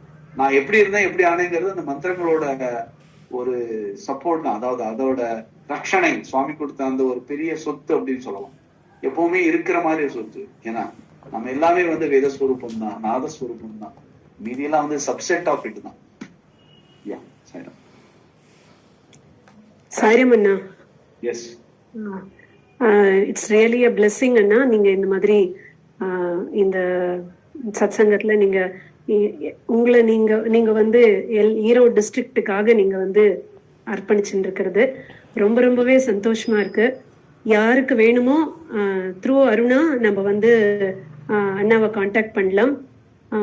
நம்ம நிறைய பேட்சஸ் இது மாதிரி நடந்துட்டு இருக்கு. அருணா தன்னோட ஸ்பீச்ல சொன்ன மாதிரி நம்மளோட எய்மே வந்து இந்த 1008 சாண்டர்ஸ் நம்ம வந்து சுவாமி முன்னாடி 100வது பிறந்த நாள் விழாம்போது நம்ம பண்ணணும் அப்படிங்கிறது. அதுவும் ஒரு one of the divine goals நம்மள்ட்ட. எப்படி நம்ம 1008 பால்விகாஸ் 1008 யூத் மெம்பர்ஸ் கிரியேட் பண்றது, இந்த மாதிரி எல்லாம் நம்ம நிறைய டிவைன் கோல்ஸ் எடுத்துட்டு இருக்கோம் இல்லையா, அதுல இதுவும் ஒண்ணு. இத வந்து அண்ணா இப்ப ஆல்ரெடி நிறைய இந்த மாதிரி சொல்லி கொடுத்து நம்ம இப்ப அருணா, சாய்லக்ஷ்மி, இவெல்லாம் ரோஹிணி, சாய்ராம், அப்புறம் இவ எல்லாமே வந்து தனித்தனியா கிளாஸ் எடுத்துட்டு இருக்கா நம்ம ஈரோடு டிஸ்ட்ரிக்ட்ல. அதுலயும் நிறைய பேர் ஜாயின் பண்ணி கத்துக்கிறா. அண்ணாவே வந்து இப்ப நானே உங்களுக்கு நம்ம எல்லாருக்கும் பண்ணித்தரேன் அப்படின்னு சொல்றது இன்னுமே வந்து ரொம்ப ஒரு சுவாமி is really blessed Erode district அப்படிங்கிறது வந்து இதுல இருந்து ரொம்பவே தெரியறது. தேங்க்யூ அண்ணா அண்ட் தேங்க்ஸ் டு சுவாமி. அதே மாதிரி அருணா இந்த டாபிக்க வந்து நம்ம பாலகிருஷ்ணன் சாய்ராம் வந்து அருணா கிட்ட கூப்பிட்டு சொன்னதுக்கு உடனே இவ எனக்கு கூப்பிட்டு என்கிட்ட, கற்பகம் எனக்கு என்ன தெரியும், என்னால எப்படி பேச முடியும், நான் என்ன பண்ணுவேன் அப்படின்னு ஒரே அவளுக்கு ஒரு அப்படி ஒரு ஆதங்கம், அப்படி ஒரு பயம் இருந்தது. பட் த எஃபர்ட், என்ன எஃபர்ட் எடுத்தா அப்படிங்கறத நான் பார்த்துட்டே இருந்தேன். எத்தனை தடவை அந்த ஸ்கிரிப்டை எழுதியிருப்பா, ரமணன் அண்ணா கிட்ட எத்தனை தடவை கேட்டிருப்பா, பார்வதி எவ்வளவு தூரம் ஹெல்ப் பண்ணிருப்பா, எல்லார்கிட்டையும் சின்ன குழந்தையில இருந்து ஆரம்பிச்சு பெரியவா வரைக்கும் எல்லார்கிட்டையும் என்ன பண்ணணும் கேட்டு அதை எல்லாத்தையும் ஒரு கம்பைலேஷன், எக்ஸலன்ட் கம்பைலேஷன். அண்ட் அதுவும் நான் வந்து 2 நாள் முன்னாடி பேசும்போது கூட என்ன சொன்ன, நான் படிச்சுடுற மாதிரி இருக்குமோ, அப்படி எல்லாம் நான் பண்ணிருக்கேனே, நான் இந்த மாதிரி ஒர்க் பண்றேனே, இதை நான் படிச்சுடுற மாதிரி நான் பேசிடுவேனா அப்படின்னு அப்புறமா தானே சொல்லிண்டா, இல்ல நான் பேச போறது இல்ல, சுவாமி தான் பேச போறார் அப்படின்னு சொல்லிட்டு. சோ த எஃபர்ட், என்ன எஃபர்ட் எடுக்கிறோங்கிறது தான் சுவாமி பண்ணுவார். இன்னைக்கு நீங்க பாத்திருப்பேன் அவளோட பேச்சுல ஆரம்பத்துல இருந்து முடிவு வரைக்கும் ஒரு நான் ஸ்டாப். எப்படி இந்த பூர்ணாகுதி சமயத்துல அந்த வசோத்தாரைன்னு பண்ணி அந்த எண்ணெய் எப்படி அப்படியே அந்த தார நிக்காம அப்படியே போயிட்டே இருக்குமோ, அது மாதிரி நான் ஸ்டாப். எனக்கு ரொம்பவே அப்படியே ரொம்பவே ஒரு புல்லரிச்சு போச்சு. எனக்கு ரொம்பவே ரொம்ப ஒரு உணர்ச்சி பூர்வமா சொல்றேன் நான். இத ரொம்ப சந்தோஷமா இருந்தது இந்த மாதிரி அவ பேசினது. இதுல இருந்து என்ன நம்ம தெரிஞ்சுக்கணும் அப்படிங்கறது என்னன்னா, ஃபியூச்சர் ஜெனரேஷன் நம்ம கொண்டு போக வேண்டிய விஷயம், எஃபர்ட் எடுக்கணும், எஃபர்ட் போடணும் எல்லாரும். இந்த எஃபர்ட் எடுத்தோம்னா கண்டிப்பா சுவாமி கூட இருந்து அதை சக்சஸ்ஃபுல்லா முடிச்சு வைப்பார் அப்படிங்கிறது வந்து இதுல இருந்து ரொம்பவே நம்ம கத்துக்க கூடிய ஒரு பாடம். ரொம்ப சந்தோஷமா இருந்தது, ரொம்ப அருமையாவும் இருந்தது. அதுக்கப்புறம் அண்ணாவோட எக்ஸ்பிளனேஷனும் ரொம்ப அருமையா இருந்தது. Thanks to Swami once again. Sairam. Thanks to all elders. இந்த மாதிரி ஒரு பாலகிருஷ்ணன் சாய்ராம் இப்படி ஒரு எஃபர்ட் எடுக்கிறதுனாலதான் இந்த மாதிரி எல்லாம் நம்ம ஸ்பீக்கர்ஸும் நம்மளால ஐடென்டிஃபை பண்ண முடியறது. நிறைய நியூ ஸ்பீக்கர்ஸ் நம்மளோட டிஸ்ட்ரிக்ட்ல உருவாயின்னு இருக்கா. அரவிந்தோட டாக் கூட நேத்து இதுல கேட்டோம், நம்ம இதுல காந்திநகர் சமிதியில பேசியிருக்கிறதும் நம்ம விஜய் சாயோட அப்பா ராமநாதன் சாய்ராம் ஷேர் பண்ணியிருந்தார். ரொம்ப அருமையா குழந்தை எல்லாம் பேசுறா. சோ இதுக்கெல்லாம் காரணம் நம்மளோட பெரியவா அத்தனை பேரும் நம்மளோட கூட இருந்து அவளுடைய ஆசீர்வாதம் அண்ட் கைடன்ஸ். ரொம்பவே டாக்டர் சாய்ராம் எல்லாரையும் சொல்லணும். இப்படி சொல்லிட்டே போனா நிறைய பேரு நம்ம சொல்ல வேண்டியிருக்கோம். சோ அதனால அந்த வழியில எல்லாரும் ரொம்ப அருமையா ஒர்க் பண்ணிட்டு இருக்கோம். சோ நம்ம எல்லாருமே 100th பர்த்டேக்கு சுவாமிக்கு நம்மளால என்ன எஃபர்ட் போட்டு சுவாமிக்கு எதை ஆஃபர் பண்ண முடியுமோ அதை நம்ம கண்டிப்பா ஆஃபர் பண்ணுவோங்கிற அந்த ஒரு பிரார்த்தனையோட இந்த ஆப்பர்ச்சுனிட்டிக்கு தேங்க்ஸ் சொல்லி முடிச்சுக்கிறேன். சாய்ராம். தேங்க்யூ. மூக்கம் கரோதி வாசாலம் பங்கும் லங்கேதே கிரி. பேசாதவன் கூட பேச வைக்கிற திறமை சுவாமிக்கு இருக்கு இல்லையா? இந்த மாதிரி இங்க இருக்கிற எல்லாருமே வந்து சுவாமியோட டிவோட்டிஸ். ஈரோடு டிஸ்ட்ரிக்ட்னு இல்லை, நம்ம ஈரோடு டிஸ்ட்ரிக்டோட சேர்ந்திருக்கோம், அங்கிருந்து வந்திருக்கோங்கிறதுனால நமக்கு கண்டிப்பான ஒரு நன்றி கடன் பட்டே ஆகணும் அந்த டிஸ்ட்ரிக்ட்டுக்கு. அதனால இது வந்து சின்ன சின்ன செயல்கள் தான் பண்றோம், பெருசா ஒண்ணும் பண்ணலை. சுவாமி கொடுத்தது பார்த்தானா எங்கேயோ இருக்கும், நாம வந்து சுவாமி திருப்பி கொடுக்க முடியுமான்னு தெரியல. அவ்வளவு பண்ணிருக்காரு சுவாமி. சோ இந்த மூக்கம் கரோதி வாசாலம் எல்லாருமே வந்து ஒவ்வொரு துறை சுவாமி வந்து ஒரே வேதம் மட்டும் வைக்கலையே, நிறைய பிரிச்சு வச்சிருக்காரு. யார் யாருக்கு வந்து என்ன பாவார்த்தமா என்னென்னவா பண்ண முடியுமோ அந்தந்த அளவு சேவை பண்ணிட்டு வரான். கண்டிப்பா வந்து இந்த மந்திரங்கள் வந்து நம்ம வாழ்க்கையில வந்து இன்றியமையாத ஒரு பகுதி. அது வந்து எப்பவுமே வந்து காலையில இருந்து ராத்திரி வரைக்கும் ஜபிக்கிற மாதிரி நம்ம ஒரு வேலை செய்யும் போதே வந்து சுவாமியோட நாமத்தை ஜபிச்சுன்னு தான் வேலை செய்யறோம். அந்த மாதிரி சுவாமி பண்ணி வச்சிருக்காரு. அதுக்காக நம்மளால கண்டிப்பா என்னால என்ன முடியுதோ, நம்ம சின்ன வேலை தான் பண்றோம், ஆனா கண்டிப்பா ஆத்மார்த்தமா பண்ணும்போது இப்ப அருணா வந்து நல்ல கற்பம் சொன்ன மாதிரி நிறைய எஃபர்ட் எடுத்துட்டு இருக்கேன். நேற்று நைட்டு கூப்பிட்டு கூட இந்த ஃபுல்லா ஸ்கிரிப்ட் படிச்சு காமிச்சு இது எப்படி கரெக்டா இருந்துச்சுன்னா நோ ப்ராப்ளம், வந்து இப்படிதான் ஆரம்பிக்கணும், இப்படிதான் ஆரம்பிச்சேன் நான் கூட இல்லையா, எல்லாருமே இப்படிதான் எங்கேயோ ஆரம்பிக்கணும். அது ஆரம்பிச்சு அது இன்ட்ரெஸ்ட் வரும்போது இன்னும் நிறைய பேருக்கு போகும். நம்ம எவ்வளவு உறுதியா நம்புறோமோ அதை விட ஆயிரக்கணக்கான பீப்புளுக்கு அது போய் சேரும்ங்கிறது கண்டிப்பான அதுதான். பகவான்கிற நிலைமையில பார்க்கும்போது கோடி கோடி ஜனங்கள் வரா, நம்ம கிட்ட கண்டிப்பா ஒரு சுவாமியோட ரெப்ரசன்டேட்டிவா இருக்கிறதுனால ஒரு 10 பேர் 100 பேருக்காக கண்டிப்பா செலுத்தலாங்கிற நம்பிக்கையும் உறுதி இருக்கு. Fantastic session. I've enjoyed. Keep up, Aruna, and I think all the people who have learned Vedam and put your children into learning Vedam, நீங்க சொல்லுங்க, அவளுக்கு சொல்லி கொடுங்க. So it will be a beautiful environment that we'll be able to create for others. With that, my humble pranams and my loving sairams to all of you. Jai Sairam. Sairam அண்ணா. சாய்ராம். இன்றைய வாசகர் வட்டம் சமஸ்தலோகா சுகினோ பவந்தோடன் நிறைவு பெறும். கலந்து கொண்ட அனைவருக்கும் நன்றி. ஜெய் சாய்ராம். समस्तलोका सुखिनो भवन्तु, समस्तलोका सुखिनो भवन्तु, समस्तलोका सुखिनो भवन्तु। ॐ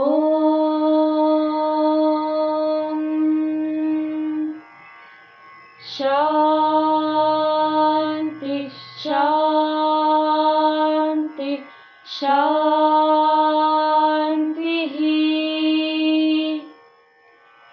जय बोलो भगवान श्री सत्य साई बाबा जी की जय।